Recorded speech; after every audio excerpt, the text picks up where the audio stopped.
मेरे पति ने मुझे तलाक दे दिया था क्योंकि मैं कभी माँ नहीं बन सकती थी और उसने बाद में दूसरी शादी कर ली। 1 साल के बाद उसके घर बेटा हुआ और उसने मुझे अपने बेटे के पहले जन्म पर बुलाया ताकि वो सब देखकर मुझे बुरा लगे।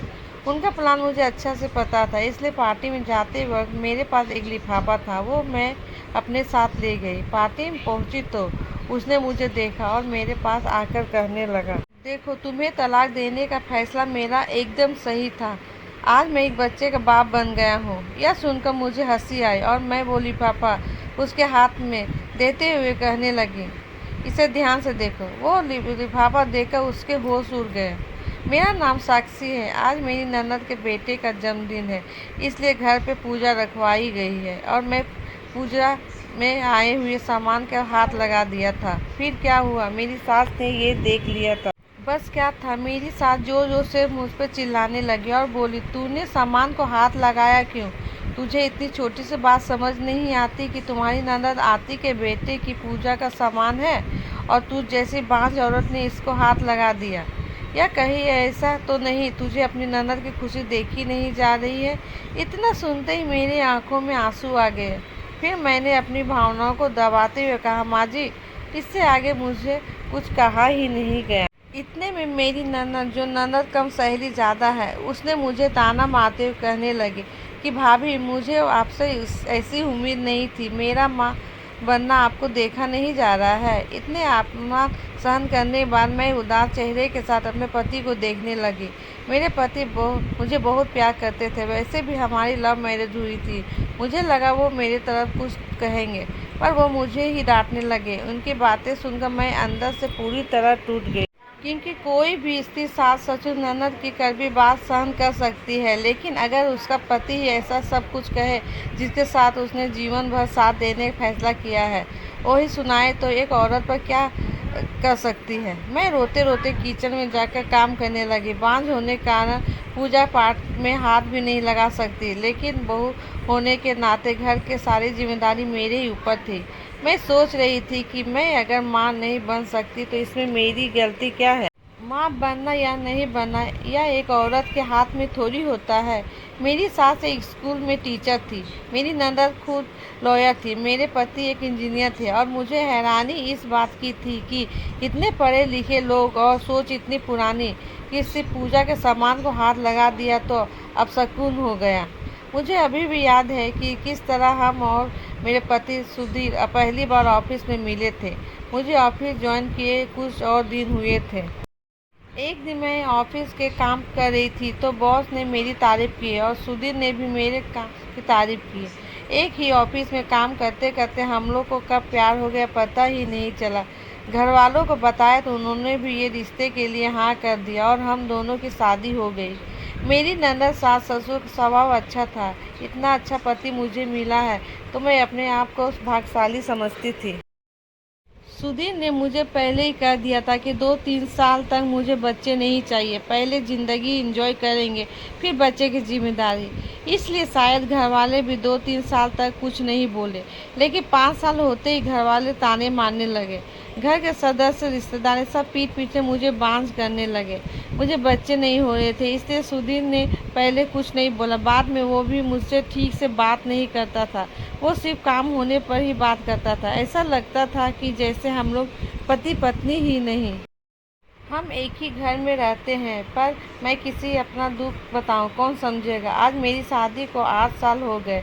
मैं सोच रही थी आज सुधीर अपनी चुप्पी तोड़कर मुझे ज़रूर विश करेगा, इसलिए मैंने उसकी पसंद का नाश्ता बनाया, पर उसने चुपचाप नाश्ता किया और बिना कुछ बोले ऑफिस के लिए निकल गया। सुधीर के ऑफिस जाने के बाद मैंने ऑफिस में सुधीर को फ़ोन करके बताया कि आज मेरी तबीयत ठीक नहीं है, ताकि वह यह कहकर ऑफिस में छुट्टी ले लूँ ताकि मैं उसे सरप्राइज़ दे सकूं। सुधीर ने एक बार भी नहीं पूछा कि तुम छुट्टी क्यों ली, तुम्हारी तबीयत ज़्यादा ख़राब है या कुछ भी नहीं। रात के खाने में मैंने उसकी पसंद का सारा खाना बनाया, रूम को फूलों से सजाया, उसकी पसंद की लाल रंग की साड़ी भी पहनी।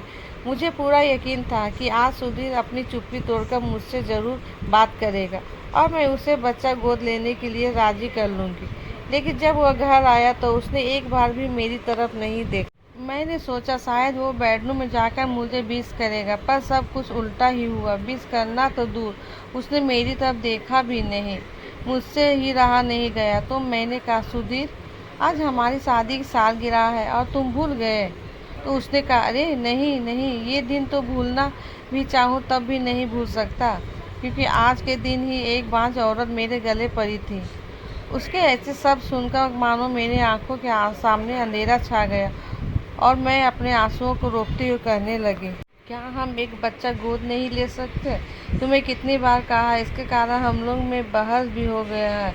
एक बार कहा है कि दूसरे का खून गोद नहीं ले सकते। मुझे खुद का बच्चा चाहिए, जो तुम इस जन्म में मुझे नहीं दे सकती हो। और हाँ, आज हमारी शादी की सालगिरह है, तो मैं तुम्हारे लिए अलग ही गिफ्ट लेकर आया हूँ। मैं सोचने लगी, जो इंसान नाना की रट लगा रखा है, वो मेरे लिए क्या लाया है। सुधीर ने मुझे एक लिफाफा दिया। मैंने उसे भी बहुत उत्साहित होकर खोलने लगे। अंदर जब देखा तो उसमें तलाक के पेपर्स थे। उस पेपर्स को देखकर मुझे विश्वास नहीं हो रहा था। जो इंसान मुझसे इतना प्यार करता था, मेरी इतनी तारीफ करता था, आज वह एक बच्चे के लिए मुझे तलाक देगा। ऐसा लग रहा था जैसे आसमान टूट पड़ा। फिर भी अपने आप को संभालते हुए मैंने उस पेपर्स पर साइन कर दिया, क्योंकि उसके मन में मेरे लिए प्यार ही नहीं तो ऐसे इंसान साथ रहने से क्या फ़ायदा। दूसरे दिन मैंने वो घर छोड़ दिया और सुधीर यही चाहता था। कुछ दिनों बाद मैंने बहुत कोशिश करके अपना ट्रांसफ़र दूसरी ब्रांच में करवा दिया, क्योंकि उसके साथ काम करना पुरानी यादों को ताज़ा करने जैसा था। 1 महीने बाद ही उसकी दूसरी शादी हो गई। 1 साल बाद पता चला कि उसका बेटा हुआ। बेटा होने की खुशी में ही उसने पार्टी रखी और उस पार्टी में मुझे भी बुलाया था, ताकि वो मेरा अपमान कर सके। मैं भी उस पार्टी में गई। वो मेरे पास आकर कहने लगा कि देखो, मेरा तुम्हें तलाक देने का फैसला कितना सही था। आज मैं एक बच्चे का बाप बन गया। मैंने भी बहुत नम्रता से उसे पिता बनने की बधाई दी। बाद में मैंने अपने साथ जो लिफाफा लाई थी उसे देते हुए मैंने कहा, ये मेरी तरफ से तुम्हारे लिए सरप्राइज़ गिफ्ट है। सरप्राइज़ गिफ्ट सुनकर वो थोड़ा हैरान हो गया, क्योंकि उसने मुझे भी सालगिरह पर एक सरप्राइज़ गिफ्ट दिया था, तलाक के पेपर्स। वो सोचने लगा, अब वो मुझे कौन सा सरप्राइज गिफ्ट देगी। उसने वो लिफाफा खोला और उसे खोलकर उसने जो देखा, उसके पैरों तले ज़मीन निकल गई। दिसंबर की कड़कड़ाहती ठंड में वो पूरी तरह पसीने से भीग गया था, क्योंकि उस लिफाफे के अंदर साफ साफ लिखा था कि वो कभी बाप नहीं बन सकता। वो अपनी पत्नी की तरफ देखने लगा और उसकी झुकी नज़र ने सब कुछ आईने की तरह साफ कर दिया। मैंने उससे कहा, अब तुम्हें तय करना है कि दूसरों का बच्चा तुम्हें गोद लेना है या नहीं। यह कहकर मैं वहाँ से चली आई। दूसरे दिन सुधीर और उसकी माँ मेरे घर आई।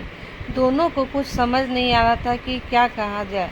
वो कहने लगा, वो मेडिकल रिपोर्ट। मैंने उसे बताया, तुम्हें याद है हम दोनों ने एक बार मेडिकल चेकअप करवाया था और तुम काम की वजह से वो रिपोर्ट नहीं ला पाए। हाँ, अकेली ही गई थी। इस पर सुधीर ने बोला, हाँ हाँ, और तुम घर आने के बाद बोली कि कमी तुम में है। फिर झूठ तुमने क्यों बोला? क्यों इतने दिनों तक सभी के ताने सुनती थी? तुम्हें क्या ज़रूरत थी सबसे झूठ बोलने की? मैंने कहा, क्योंकि मैं तुमसे बहुत प्यार करती थी। मुझे लगा जब तुम्हें सच्चाई पता चलेगी तो तुम इस बात को सहन नहीं कर पाओगे और अंदर से पूरी तरह से टूट जाओगे। मैं तुम्हें ऐसी हालत में नहीं देख सकती थी। मेरा क्या था, मेरी तो ऐसी आदत थी ताने सुनने की, पर जब तुम मुझे सुनाने लगे तो मुझसे सहन नहीं हुआ। सुधीर कहने लगा, जब मैंने तुम्हें तलाक के पेपर दिया लाकर, तब तुमने वो सच क्यों नहीं बताया? मैंने कहा, सुधीर, गलती मेरी है कि मैंने तुमसे इतना प्यार किया, भरोसा किया कि तुम मेरा साथ कभी नहीं छोड़ोगे, पर जब तुम्हारा प्यार ही खत्म हो गया तो साथ रहकर क्या फ़ायदा। मेरी सास मुझसे कहने लगी, मुझसे गलती हो गई बहू, मुझे माफ़ कर दो और सब कुछ भुलाकर तुम हमारे साथ चलो। तब मैंने उनसे कहा कि बात माफ़ करने की नहीं है, बात स्वाभिमानी की है और मैं अब इस घर में कदम नहीं रखूँगी। अगले महीने मेरी शादी है और सुधीर, मैंने तुम्हें वो लिफाफा इसलिए दिया क्योंकि मैं देखना चाहती थी कि यह सब जानकर तुम क्या करोगे, दूसरे का बच्चा, दूसरे का खून गोद लोगे या नहीं। क्योंकि मैंने जब कहा था तो तुमने साफ साफ मना कर दिया। और इससे एक बात पता चलती है कि पुरुष अपने कर्तव्य और बड़े होने का दिखावा करते हैं और भोली भाली औरत को हमेशा नीचा दिखाने की कोशिश करते हैं। और कमी एक पुरुष में भी हो सकती है, ये भूल जाते हैं और आगे जाकर ऐसे ही व्यक्ति फंस जाते हैं और जब तक सच्चाई का पता चलता है तब तक बहुत देर हो जाती है। जो पुरुष अहंकार के कारण औरतों पर अत्याचार करता है उसके पीछे भगवान होता है, ये भूलना नहीं चाहिए। दोस्तों, कभी किसी पर अत्याचार नहीं करना चाहिए और खुद पर भी अत्याचार हो तो सहना भी नहीं चाहिए। तो दोस्तों, आपको ये कहानी कैसी लगी है? अगर अच्छी लगी हो तो इसे सब्सक्राइब करें, लाइक कर ज़रूर करें।